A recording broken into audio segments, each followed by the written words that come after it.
आज आपण बघणार आहोत एंटी-अलाइज आणि फिगर यामधला डिफरन्स. फोटोशॉप हा रास्टर बेस्ड सॉफ्टवेअर आहे आणि फोटोशॉप मध्ये आपण जे पण काम करतो ते पिक्सल मध्ये करतो. पिक्सल आणि रेझोल्युशन वरती एक खूप डिटेल व्हिडिओ आपण ऑलरेडी बनवलेली, ते तुम्ही आय बटन मध्ये बघू शकता.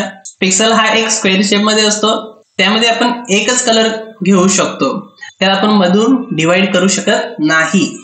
त्यामुळे रेक्टेंगल, स्क्वेअर, स्ट्रेट लाईन हे प्रॉपर आपण फोटोशॉप मध्ये ड्रॉ करू शकतो.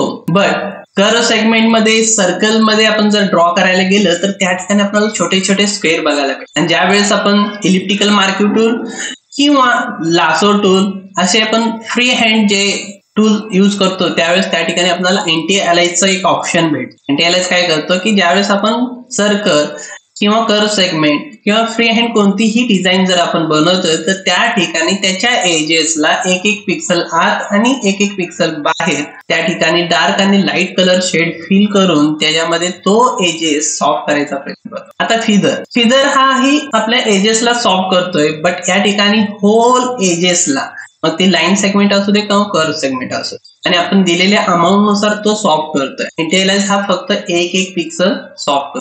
तर या ठिकाणी तुमचे दोन्ही कन्सेप्ट क्लिअर झाले असेल तर या ठिकाणी करूया स्टॉप. नेक्स्ट लेक्चर भेटून नवीन टॉपिक सोबत. तोपर्यंत एन्जॉय.